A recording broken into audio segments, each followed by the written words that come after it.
ರಾಜ್ಯದಲ್ಲಿ ಕೋವಿಡ್ ರೂಪಾಂತರಿಯ ಆತಂಕ ಹೆಚ್ಚಳವಾಗ್ತಾ ಇದೆ. ಮತ್ತೊಂದು ಭಾಗದಲ್ಲಿ ಹೊಸ ವರ್ಷ ಜೊತೆಗೆ ಕ್ರಿಸ್ಮಸ್ ಇರುವಂತಹ ಹಿನ್ನೆಲೆಯಲ್ಲಿ ಹೋಟೆಲ್ ರೂಮ್ಗಳ ಬುಕಿಂಗ್ ಕೂಡ ಹೆಚ್ಚಳವಾಗ್ತಾ ಇದೆ. ಸೊ ಕ್ರಿಸ್ಮಸ್ ಹಾಗೂ ಹೊಸ ವರ್ಷದ ಹಿನ್ನೆಲೆಯಲ್ಲಿ ಸಾಲು ಸಾಲು ರಜೆ ಇದೆ. ಸೊ ಬೆಂಗಳೂರಿನ 50,000 ರೂಮ್ಗಳು ಈಗ ಅಡ್ವಾನ್ಸ್ ಬುಕಿಂಗ್ ಆಗಿದೆ ಅನ್ನುವಂತ ಮಾಹಿತಿ ಸಿಗ್ತಾ ಇದೆ. ಹೋಟೆಲ್ ಮಾಲೀಕರಿಗೆ ಈಗ ಹೊಸ ತಳಿಯ ಆತಂಕ ಶುರುವಾಗಿದೆ. ಒಂದು ವೇಳೆ ಏನಾದರೂ ರೂಲ್ಸ್ ಜಾರಿ ಆಯಿತು ಅಂತಂದ್ರೆ ಸಹಜವಾಗಿ ಮಾಲೀಕರಿಗೆ ಆಘಾತ ಎದುರಾಗುತ್ತೆ.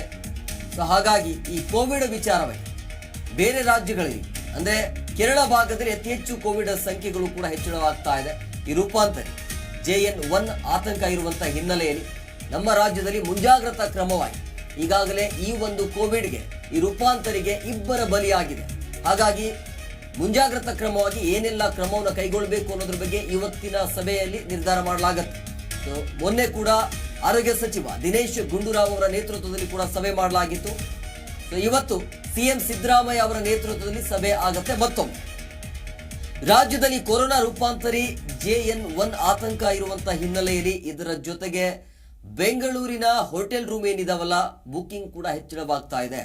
ಯಾಕೆ ಅಂತಂದ್ರೆ ಕ್ರಿಸ್ಮಸ್ ಇದೆ, ಜೊತೆಗೆ ಹೊಸ ವರ್ಷ ಇರುವಂತಹ ಹಿನ್ನೆಲೆಯಲ್ಲಿ ಸಾಲು ಸಾಲು ರಜೆ ಇದೆ. ಸೊ ಬೆಂಗಳೂರಿನ 50,000ಕ್ಕಿಂತ ಹೆಚ್ಚು ರೂಮ್ಗಳು ಈಗ ಅಡ್ವಾನ್ಸ್ ಆಗಿ ಬುಕಿಂಗ್ ಆಗಿದೆ. ಸೊ ಹಾಗಾಗಿ ಹೋಟೆಲ್ ಮಾಲೀಕರಿಗೆ ಈಗ ಹೊಸ ತಳಿಯ ಒಂದು ಆತಂಕ ಶುರುವಾಗಿದೆ. ಒಂದು ವೇಳೆ ರೂಲ್ಸ್ ಏನಾದರೂ ಜಾರಿ ಆಯಿತು ಅಂದ್ರೆ ಇವರಿಗೆ ಲಾಸ್ ಆಗುತ್ತೆ. ಸಾಲು ಸಾಲು ರಜೆ ಇರುವಂತಹ ಹಿನ್ನೆಲೆಯಲ್ಲಿ ಈಗ ತವರಿನತ್ತ ಜನಗಳ ಆಗಮನ ಆಗ್ತಾ ಇದೆ. ಸೊ ಹೊರ ರಾಜ್ಯದಿಂದ ಜನರು ಕೂಡ ಆಗಮನ ಮಾಡ್ತಾ ಇರುವಂಥದ್ದು. ಯಾಕಂದ್ರೆ ಕ್ರಿಸ್ಮಸ್ ಇದೆ, ಜೊತೆಗೆ ನ್ಯೂ ಇಯರ್ ಇದೆ, ಹೊಸ ವರ್ಷ ಇದೆ. ಸೊ ಹೊಸ ವರ್ಷದವರೆಗೆ ಹೋಟೆಲ್ಗಳ ಅಡ್ವಾನ್ಸ್ ಕೂಡ ಈಗಾಗಲೇ ಬುಕಿಂಗ್ ಆಗಿದೆ.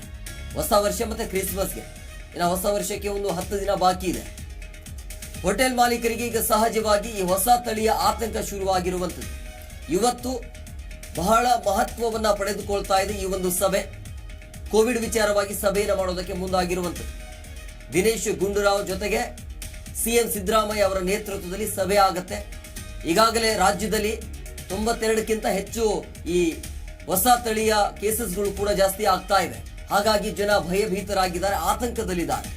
ಬಟ್ ಆತಂಕ ಪಡುವಂತ ಅಗತ್ಯ ಏನಿಲ್ಲ. ಮುಂಜಾಗ್ರತಾ ಕ್ರಮವಾಗಿ ಕೆಲವೊಂದಿಷ್ಟು ರೂಲ್ಸ್ ಗಳನ್ನ ಜಾರಿಗೆ ತರುವಂತಹ ಸಾಧ್ಯತೆ ಇರುತ್ತೆ. ಅಂದ್ರೆ ಜನ ಇರುವಂತಹ ಪ್ರದೇಶಗಳಲ್ಲಿ ಮೆಟ್ರೋ ಆಗಿರ್ಬೋದು, ರೈಲ್ವೆ ನಿಲ್ದಾಣ ಆಗಿರ್ಬೋದು, ಮೆಜೆಸ್ಟಿಕ್ ಆಗಿರ್ಬೋದು, ಸಿನಿಮಾ ಥಿಯೇಟರ್ ಆಗಿರ್ಬೋದು. ಸೊ ಈ ರೀತಿಯ ಕೆಲವೊಂದಿಷ್ಟು ಭಾಗಗಳಲ್ಲಿ ಹೊಸ ರೂಲ್ಸ್ ಅನ್ನ ಜಾರಿ ಮಾಡುವಂತಹ ಎಲ್ಲ ಸಾಧ್ಯತೆ ಕಂಡು ಬರ್ತಾ ಇದೆ. ಕಾರಣ ಏನು ಅಂತಂದ್ರೆ ಈ ಒಂದು ರೂಪಾಂತರಿಗೆ 2 ಸಾವಾಗಿದೆ, ಜೊತೆಗೆ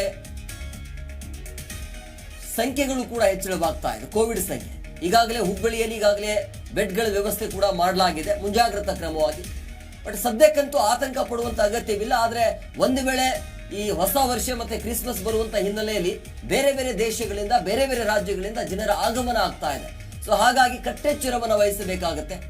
ಬಹಳ ಮುಖ್ಯವಾಗಿ ಗಡಿ ಭಾಗದಲ್ಲಿ ಅಲ್ಲಿ ಯಾವ ರೀತಿಯಾಗಿ ಕಟ್ಟೆಚ್ಚರ ಇದೆ ಅನ್ನೋದ್ರ ಬಗ್ಗೆ, ಅಲ್ಲಿ ಏನೆಲ್ಲ ಕ್ರಮವನ್ನು ಕೈಗೊಳ್ಳಬೇಕು ಅದೆಲ್ಲವೂ ಕೂಡ ಚರ್ಚೆ ಆಗಿದೆ. ಬಹಳ ಮುಖ್ಯವಾಗಿ ನ್ಯೂ ಇಯರ್ ಜೊತೆಗೆ ಈ ಕ್ರಿಸ್ಮಸ್ ಇರುವಂತಹ ಹಿನ್ನೆಲೆಯಲ್ಲಿ ಸಾಲು ಸಾಲು ರಜೆ ಇದೆ. ಬೇರೆ ಬೇರೆ ಭಾಗಗಳಿಂದ ಬೇರೆ ಬೇರೆ ದೇಶದಿಂದ ನಮ್ಮ ರಾಜ್ಯಕ್ಕೆ ಜನರ ಆಗಮನ ಆಗ್ತಾ ಇದೆ. ಹಾಗಾಗಿ ಇಲ್ಲಿರುವಂತಹ ಜನರಿಗೆ ಆತಂಕ ಶುರುವಾಗಿದೆ.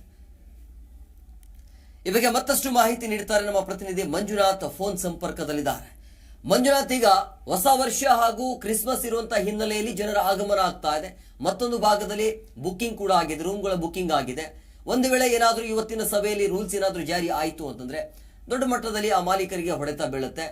ಇವತ್ತಿನ ಸಭೆಯಲ್ಲಿ ಏನೆಲ್ಲ ಚರ್ಚೆ ಆಗಬಹುದು, ಜೊತೆಗೆ ಇದುವರೆಗೂ ಎಷ್ಟು ರೂಮ್ಗಳು ಬುಕ್ ಆಗಿರಬಹುದು ಅಂತ ಹೇಮಕುಮಾರ್, ಕೊರೋನಾ ಎನ್ನುವಂಥದ್ದು ಮತ್ತೆ ರಾಜ್ಯದಲ್ಲಿ ಏರಿಕೆ ಆಗ್ತಾ ಇದೆ. ಇದು ಈಗಾಗಲೇ ಬೆಂಗಳೂರಿನಲ್ಲಿ ನೋಡೋದಾದ್ರೆ 40ಕ್ಕೂ ಹೆಚ್ಚು ಕೇಸ್ಗಳು ಸದ್ಯ ಆಕ್ಟಿವ್ ಇರುವಂತದ್ದು. ಅದರಲ್ಲಿ ಪ್ರಮುಖವಾಗಿ ಬೆಂಗಳೂರಿನ ಉತ್ತರ ಭಾಗದಲ್ಲಿ ನೋಡೋದಾದ್ರೆ 1-2 ಕೇಸ್ಗಳು ತುಂಬಾ ಡೇಂಜರ್ ಎನ್ನುವಂಥದ್ದು ಕೂಡ ಸಂಬಂಧಪಟ್ಟಾಗಿರುವಂತಹ ಅಧಿಕಾರಿಗಳು ಹೇಳ್ತಾರೆ. ಇದ್ರ ನಡುವೆ ರಾಜ್ಯಕ್ಕೂ ಕೂಡ ಹೆಚ್ಚಿನ ರೀತಿಯಾಗಿ ಕೊರೋನಾ ಆತಂಕ ಎನ್ನುವಂತ ನಿಟ್ಟಿನಲ್ಲಿ ಮನೆ ಮಾಡ್ತಾ ಇದೆ. ಅದರಲ್ಲೂ ಪ್ರಮುಖವಾಗಿ ಸದ್ಯ ಈಗ ಡಿಸೆಂಬರ್ ಅವಧಿಯಲ್ಲಿ ಕ್ರಿಸ್ಮಸ್ ಹಬ್ಬ ಬರ್ತಾ ಇದೆ, ಜೊತೆಗೆ ಹೊಸ ವರ್ಷ ಆಚರಣೆ ಆಗ್ತಾ ಇರುವಂತದ್ದು. ಜೊತೆಗೆ ಈ ಮೂಲಕವಾಗಿ ಹೊರ ದೇಶದಿಂದ ಬರುವಂತವ್ರು ಅಂದ್ರೆ ಬೆಂಗಳೂರಿಗೆ NRIಗಳು ಏನ್ ಬರ್ತಾರೋ ಅವರಿಗೆ ಹೋಟೆಲ್ ನಲ್ಲಿ ಉಳ್ಕೊಳ್ಲಿಕ್ಕೂ ಕೂಡ ವ್ಯವಸ್ಥೆ ಮಾಡುವಂತ ಕೆಲಸ ಸದ್ಯ ಹೋಟೆಲ್ನವರು ಕಾತದಿಂದ ಕಾಯ್ತಾ ಬಂತದ್ದು. ಆದ್ರೆ ಇದೀಗ ಬೆಂಗಳೂರಿನಲ್ಲಿರುವಂತಹ ಹೋಟೆಲ್ ಮಾಲೀಕರು ಎನ್ನುವಂಥದ್ದು ಏನಿದೆ, ಅದೇ 50,000ಕ್ಕೂ ಹೆಚ್ಚು ಹೋಟೆಲ್ಗಳಿರುವಂತದ್ದು ಬರುವಂತಹ ಪ್ರಯಾಣಿಕರನ್ನ ಹೋಟೆಲ್ಗಳಲ್ಲಿ ಇರಿಸಿ ಅವರನ್ನ ಒಂದು ವಾಸ್ತವ್ಯ ಹೂಡ್ಲಿಕ್ಕೂ ಕೂಡ ಅವಕಾಶ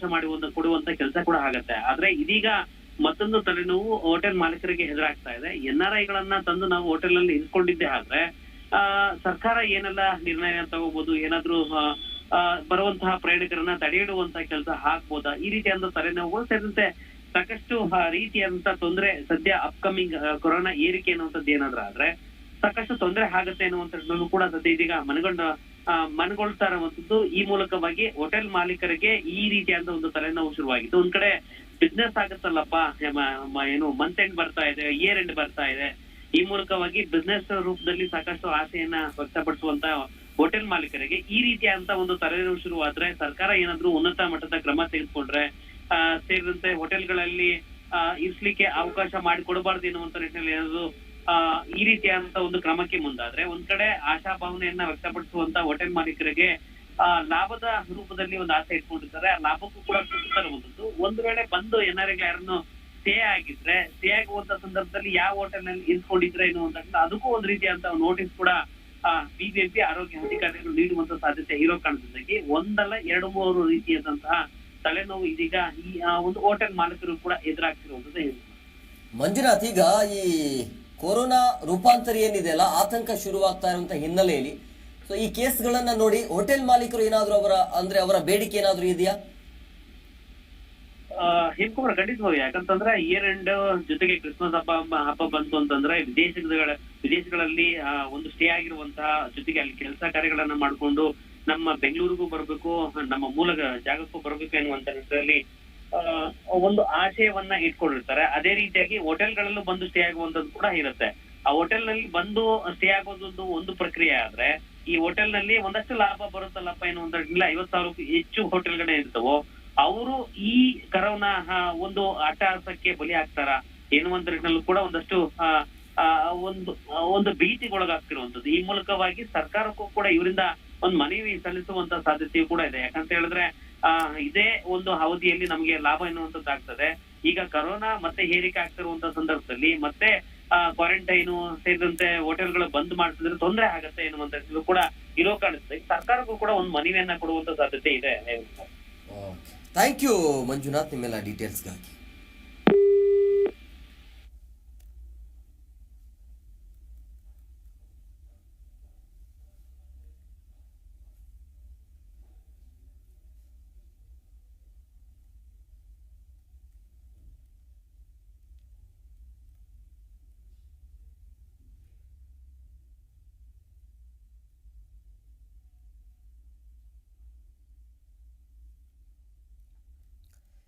ನೋಡಿ, ರಾಜ್ಯದಲ್ಲಿ ಕೊರೋನಾ ರೂಪಾಂತರಿ JN1 ಆತಂಕ ಇರುವಂತ ಹಿನ್ನೆಲೆಯಲ್ಲಿ ಈಗ ಹೋಟೆಲ್ ಮಾಲೀಕರಿಗೂ ಕೂಡ ಈಗ ಶಾಕ್ ಎದುರಾಗ್ತಾ ಇರುವಂತದ್ದು.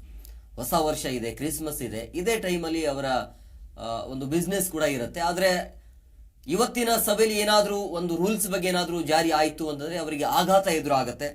ಹಾಗಾಗಿ ಅವರ ಒಂದು ಬೇಡಿಕೆ ಕೂಡ ಇಡಬಹುದು, ಕೆಲವೊಂದಿಷ್ಟು ಬೇಡಿಕೆಯನ್ನು ಕೂಡ ಇಡುವಂತ ಎಲ್ಲ ಸಾಧ್ಯತೆ ಇರುತ್ತೆ. ಸೊ ಈಗ ಬೆಂಗಳೂರಿನ ಹೋಟೆಲ್ಗಳಲ್ಲಿ ಈಗಾಗಲೇ ಸಾಕಷ್ಟು ರೂಮ್ಗಳು ಕೂಡ ಬುಕಿಂಗ್ ಆಗಿವೆ. ಸೊ ಕ್ರಿಸ್ಮಸ್ ಜೊತೆಗೆ ಹೊಸ ವರ್ಷ ಇರುವಂತ ಹಿನ್ನೆಲೆಯಲ್ಲಿ ಸಾಲು ರಜೆ ಇದೆ. ಸೊ ಬೆಂಗಳೂರಿನ 50,000ಕ್ಕಿಂತ ಹೆಚ್ಚು ರೂಮ್ಗಳು ಈಗ ಅಡ್ವಾನ್ಸ್ ಆಗಿ ಬುಕಿಂಗ್ ಮಾಡಲಾಗ್ತಾ ಇದೆ. ಸೊ ಹಾಗಾಗಿ ಹೋಟೆಲ್ ಮಾಲೀಕರಿಗೆ ಈಗ ಹೊಸ ತಳಿಯ ಆತಂಕ ಕೂಡ ಶುರುವಾಗಿದೆ. ಸಾಲು ರಜೆ ಇರುವಂತ ಹಿನ್ನೆಲೆಯಲ್ಲಿ ಸಹಜವಾಗಿ ತವರಿನತ್ತ ಈಗ ಜನಗಳ ಆಗಮನ ಆಗತ್ತೆ. ಸೊ ಹೊರ ರಾಜ್ಯದಿಂದ ಜನರು ಕೂಡ ಆಗಮನ ಆಗ್ತಾ ಇದೆ. ಸೊ ಹಾಗಾಗಿ ಗಡಿ ಭಾಗದಲ್ಲಿ ಅಥವಾ ಬೇರೆ ರಾಜ್ಯದಿಂದ ಬರುವಂತಹ ಜನರಿಗೆ ಇಲ್ಲಿ ಯಾವ ರೀತಿಯಾಗಿ ತಪಾಸಣೆ ಮಾಡಲಾಗತ್ತೆ, ಅವರಿಗೆ ಮುಂಜಾಗ್ರತಾ ಕ್ರಮ ಹೇಗಿರುತ್ತೆ, ಇದು ಒಂದ್ ಕಡೆ ಆದ್ರೆ ಹೋಟೆಲ್ ಮಾಲೀಕರಿಗೆ ಮತ್ತೊಂದು ಟೆನ್ಷನ್. ಸೊ ಬೆಂಗಳೂರಿನಲ್ಲಿ 50,000ಕ್ಕಿಂತ ಹೆಚ್ಚು ರೂಮ್ಗಳ ಬುಕಿಂಗ್ ಆಗಿದೆ. ಕಾರಣ ಏನು ಅಂತಂದ್ರೆ ಹೊಸ ವರ್ಷ ಇದೆ, ಕ್ರಿಸ್ಮಸ್ ಇದೆ, ಜೊತೆಗೆ ಸಾಲು ರಜೆ ಇದೆ. ರಜೆ ಇರುವಂತಹ ಹಿನ್ನೆಲೆಯಲ್ಲಿ ಪ್ರವಾಸಿಗರು ಈಗ ಬೆಂಗಳೂರಿನ ಕಡೆ ಮುಖ ಮಾಡ್ತಾ ಇರುವಂತದ್ದು. ಬೆಂಗಳೂರಿನ 80% ಹೋಟೆಲ್ಗಳು ಈಗಾಗಲೇ ಭರ್ತಿಯಾಗಿವೆ. ಬೆಂಗಳೂರಿಗೆ ಬರ್ತಾ ಇರುವಂತಹ ಹೊರ ರಾಜ್ಯದ ಪ್ರವಾಸಿಗಳು ಏನಿದಾರಲ್ಲ ಅವರಿಗೆ ಅವರು ಈಗಾಗಲೇ ಬುಕಿಂಗ್ ಕೂಡ ಮಾಡಿಕೊಂಡಿದ್ದಾರೆ. ಯಾಕಂದ್ರೆ ಬೇರೆ ಬೇರೆ ದೇಶಗಳಲ್ಲಿ ಈ ಟೈಮಲ್ಲಿ ಅಂದ್ರೆ ಕ್ರಿಸ್ಮಸ್ ಟೈಮಲ್ಲಿ ಒಂದು ರಜೆಗಳ ದಿನಗಳು ಜಾಸ್ತಿ ಇರುತ್ತೆ. ಹಾಗಾಗಿ ನಮ್ಮ ಭಾಗದಲ್ಲಿ ಅಂದ್ರೆ ಬಹಳ ಮುಖ್ಯವಾಗಿ ಬೆಂಗಳೂರು ಕಡೆ ಬರುವವರ ಸಂಖ್ಯೆ ಜಾಸ್ತಿ ಆಗುತ್ತೆ. ಸೊ ಬೆಂಗಳೂರು ಸೇರಿ ರಾಜ್ಯದ ಬೇರೆ ಭಾಗಕ್ಕೆ ಈಗಾಗಲೇ ಜನರ ಆಗಮನ ಆಗ್ತಾ ಇದೆ. ಸಾಲು ರಜೆ ಆಗ್ತಾ ಇರುವಂತಹ ಹಿನ್ನೆಲೆಯಲ್ಲಿ ತವರಿನತ್ತ ಜನಗಳ ಆಗಮನ ಆಗ್ತಾ ಇದೆ. ವಿಮಾನ ಆಗಿರಬಹುದು, ಬಸ್ ದರ ಏರಿಕೆ ಆದರೂ ಕೂಡ ಜನರ ಆಗಮನ ಆಗ್ತಾ ಇದೆ. ಹೊಸ ವರ್ಷದ ಆಚರಣೆಗೆ ಬೆಂಗಳೂರಿನ ಕಡೆ ಜನ ಜಾಸ್ತಿ ಬರ್ತಾ ಇದ್ದಾರೆ.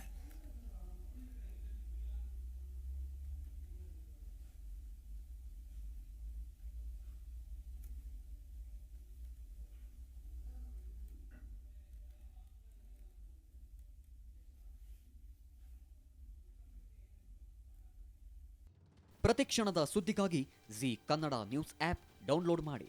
Live TV, latest updates, entertainment, lifestyle, technology ಸುದ್ದಿ ನಿಮ್ಮ ಅಂಗೈಯಲ್ಲಿ.